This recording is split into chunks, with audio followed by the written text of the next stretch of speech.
Buen día, ¿cómo les va? Soy el pastor Freddy Ferreira. Hoy les hablo desde la provincia del Chaco, República Argentina. Y es un estudio sobre los ancianos de la iglesia. Algo que es necesario que aprendamos. ¿Por qué? Porque a veces no nos damos cuenta y damos un cargo y no enseñamos para qué sirve. Antiguamente los seres humanos vivían muchos años. Así dice Génesis 5, verso 1 al 32 en adelante. Y se calcula que a raíz de la multiplicación de la maldad en los hombres, o sea, en los seres humanos, no en el hombre en particular, sino en todos los seres humanos, sea varón o mujer, Dios disminuyó grandemente el periodo de vida según Génesis capítulo 6, verso 3. Mas serán sus días 120 años. Y luego, en el Salmo 90, verso 10, dice que los días de nuestra edad son 70 años. Y en los más robustos, 80 años. Y aún con toda su fortaleza, o sea, aún con toda su fuerza, el hombre es molestia y trabajo. Igual debemos saber que disfrutar de larga vida es bendición de Jehová Dios. Así dice el Salmo 91, verso 16. Los saciaré de larga vida y les enseñaré mi salvación, dice la palabra de Dios. Obedecer los mandatos del Señor Jesús trae larga vida. Ese es el secreto de la longevidad dentro del Evangelio de Jesucristo. Así dice Efesios capítulo 6, verso 3, para que tus días se alarguen sobre la tierra. Ahora, hay algo que enseña la palabra de Dios y es cómo debemos orar para cuando lleguemos a nuestra vejez, o sea, a mi edad. Yo soy un hombre grande ya, no soy una criatura, he superado los 50 años, entonces yo ya entré en una generación que en lugar de quedarse ya se está haciendo. Por eso es necesario que quede material para que otro aprenda estas cosas. Y está escrito en Eclesiastés capítulo 12, verso 1 al 7, y es todo un poema que habla sobre la vejez y dice cómo debemos orar. Y dice cosas como que antes que lleguen los días malos, antes que el sol oscurezca, se perderá el apetito, antes que la cadena de plata se quiebre, y cosas parecidas a ellas dice ese pasaje. Pero debemos orar diciendo: no me deseches en tiempo de la vejez, Jehová. Cuando mi fuerza se acabe, no me desampares. Así dice el Salmo 71:9. La ventaja de la vejez es la experiencia, decía Job en su capítulo 12, verso 12. En los ancianos está la ciencia y en la largura de días la inteligencia. Quiere decir que el hombre viejo es un hombre o lleno de mañas mundanas o lleno de sabiduría de Dios y conoce a Dios. Tradicionalmente este concepto se utilizaba en casi todos los pueblos de la antigüedad y ponían a gobernar los asuntos de su lugar, o sea, de su ciudad, a gente mayor de edad. Por eso Dios ordenó a Moisés llamar 70 ancianos, así dice la Biblia claramente, 70 ancianos de Israel para representar al pueblo según el libro de Números 11, versos 16 al 17.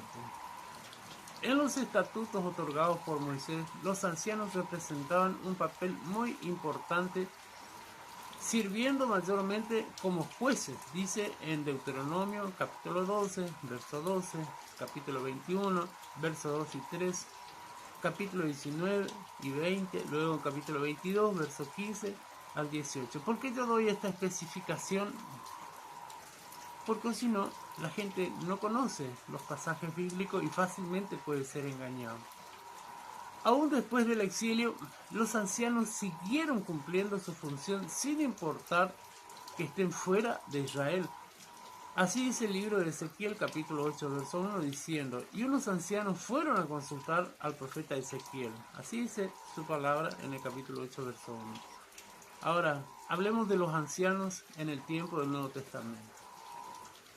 En tiempos del Nuevo Testamento, en Israel seguía el mismo sistema que aprendieron de Moisés, dictado, enseñado por Dios a través de Moisés. Mateo 16, 21 dice: y Jesús profetizó que era necesario que Jerusalén ir a Jerusalén y padecer mucho de la mano de los ancianos, de los principales sacerdotes y de los escribas. Los ancianos y todo el concilio juzgaron al Señor Jesús, lo condenaron y lo asesinaron. Así dice la palabra de Dios en Mateo 26, 59. ¿Por qué? Porque todavía existía el concilio y creo que aún continúa así, no estoy seguro. Ahora, la costumbre de confiar la dirección de los asuntos en manos de los mayores de edad fue copiado por la iglesia del Nuevo Testamento, o sea, la iglesia primitiva, la iglesia primera. A veces la gente dice primitivo y cree que un tipo que anda corriendo desnudo con ropa de cuero y todo peludo. No. Primitivo significa los primeros.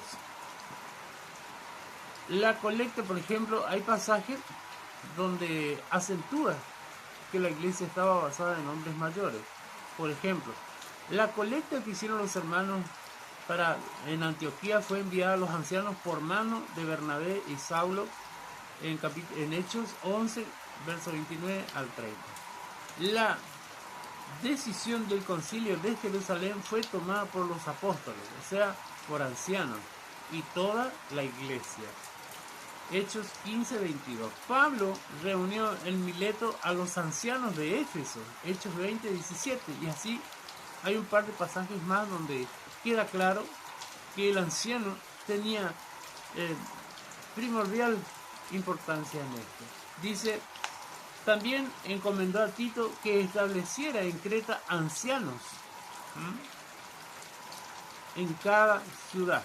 O sea, usted iba, predicaba, me ha tocado hacer lo mismo, ir y predicar. Cuando el hombre estaba en condiciones, se lo plantaba allí para que la iglesia crezca. Uno puede tener el favor de Dios o puede equivocarse con la persona, pero hay cosas que no fallan. ¿Por qué? Porque Pablo le decía a Tito, le indicaba las condiciones, las cualidades que este hombre debía tener. Así dice Tito capítulo 1, versos 6 al 9. Estas mismas cualidades recomienda a Timoteo para los obispos en primera de Timoteo capítulo 3, verso 1 al 7. Él está indicando que la palabra anciano y obispo tienen el mismo significado ahí. O sea, un anciano era como un obispo, que también es un cargo eclesiástico dentro de la palabra de Dios. La función del anciano en el Nuevo Testamento. ¿Por qué? Porque no es tan solo que figuraba, sino que tenía una función específica dentro de la iglesia. La función de los ancianos es gobernar, predicar y enseñar. Así dice Primera de Tito 5, verso 17. Los que gobiernan bien merecen ser sostenidos por la iglesia. Primera de Tito, capítulo 5, verso 17. Siempre es importante tener bien claro dónde figura en la Biblia para que no haya errores. Dice, contra ellos no se puede admitir acusación alguna, sino con 2 o 3 personas de buen testimonio que atestiguen contra la persona que está en el cargo de anciano. Primera de Tito 5:19. Deben apacentar, o sea, alimentar la grey de Dios, no teniendo señorío, sino siendo ejemplo a seguir ante la grey del Señor. No subirse al púlpito y empezar a acusar, a insinuar, a tirar indirectas, a ser una persona que siempre tiene un puntito en particular contra otra persona que está en la congregación. A eso se refiere a no enseñorearse. Así dice Primera de Pedro 5, verso 1 al 3. Si alguno está enfermo, deben llamar a los ancianos que orarán por él, ungiéndole con aceite, y en el nombre de Jesús la persona sanará por la oración de fe. Santiago capítulo 5, verso 14. Los jóvenes deben estar sujetos a los ancianos. Primera de Pedro 5, 5. Así dice la palabra de Dios. El término anciano es intercambiable con el de pastores. O sea, el anciano es un pastor. La palabra presbiterium significa los más ancianos del pueblo en el Nuevo Testamento y se ocupa varias veces también en el Nuevo Testamento, refiriéndose siempre a los más viejos de la grey. Así dice Lucas 22, verso 66 y Hechos 22, 5. El conjunto de ancianos de una iglesia es el presbítero. Así dice 1 de Tito capítulo 4 verso 14.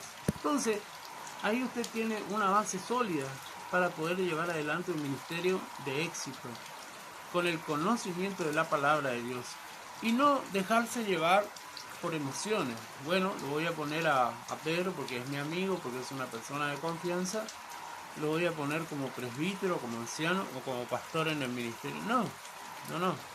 La palabra de Dios dice que tiene que tener las cualidades que ella exige. Si yo no estoy dentro de esas condiciones, yo no puedo manejar una congregación, no puedo tener una vida de éxito en la obra de Dios, porque se va a caer todo. Y Dios lo que quiere es que usted sea una persona de éxito en todo lo que emprenda. ¿Me va entendiendo, mi hermano? Por eso es importante tener conocimiento en la palabra de Dios para no pecar contra Dios, para que no sea una iglesia que caiga en la flojera y que luego tenga problemas muy terribles. Por ejemplo, hay gente que empezó, como dice la palabra de Dios, empezó por el Espíritu y terminó en la carne. Y tenemos testimonio de ello en las redes sociales, pero por bolsa. No es necesario que yo le cuente, le diga nombre o alguna cosa, simplemente dedíquese a mirar. Y hoy son personas que manipulan el Evangelio para ganar dinero. Inclusive nuestras iglesias son visitadas aquí en la zona o en otras zonas del país por gente que no le importa la salvación del alma de la persona, la sanidad de la persona, ¿me entiende? La liberación del alma de esa persona.